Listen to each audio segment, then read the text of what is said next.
আমি গতকালকে দুবাই থেকে একটা লাশ এসে তো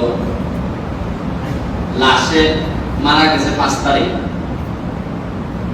তো তার ফ্যামিলিকে খবর দেওয়া হয়েছে 4 লাখ টাকা লাগবে লাশ বাড়ি পাঠাইতে সুনারগা পাইতে। যে সব খরচ এর মধ্যে দেখা দিয়েছে লাশের যে ওজনটা হচ্ছে এটা প্রতি কেজি 66 টাকা করে। এটা আমরা সুনারগাঁয়ের কিছু মানুষ আসেন বলে তার লাশের সাথে তারা জানাইছেন বাড়ি। যাই হোক পরে আমরা ফুটবল একাডেমির একজন দুবাই সে আমরা জার্সি দিছি, তার খবর দেওয়া হলো যে আপনি যদি আমরা লাশটা কিছু সহযোগিতা করতাম। পরে দেখা গেল এই লোক যাওয়ার পর দেখা গেল এই লাশের কেজি হইল 24 টাকা। এখানে আপনারা খবর দিচ্ছেন 66 টাকা করে। 4 লাখ তো লাগছে না, 1 টাকাও লাগছে না। আর ওই লাশে যে কিছু বুঝি করছি 1 লাখ সবাইছে বাংলাদেশ। আমি এমন এক জায়গা এমপি হয়েছি যে যেখানে লাশের ওজনের ব্যবধানে জায়গা পাই 33 টাকা। যাই হোক এটা আমি বললাম যে কিনা দায়িত্ব আমি নিছি, একটু ধারণা আপনারা দিবার লাগে। যেখানেই কমিটি যেখানেই দেখা যায় যে কোনো একটা সুযোগ আছে কম বেশ করা, এখানে মাশাআল্লাহ কোনো লেট করে না। আমি চেষ্টা করতেছি কোনো না কোনো ভাবে চেঞ্জ করা।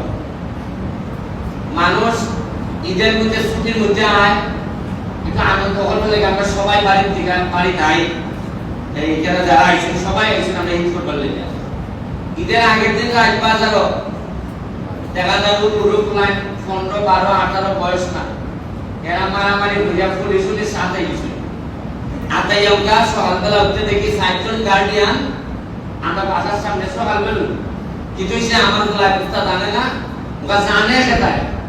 কারণ আমি এমপি হিসাবে আমি কি পুলিশকে বলতাম পারি যে সব ছেড়ে দেও। আমি বলতাম পারি যে ভাই যার যার তদন্ত করে ভালো, কোনো যেন অন্যায় না হয় সেই বিরুদ্ধে।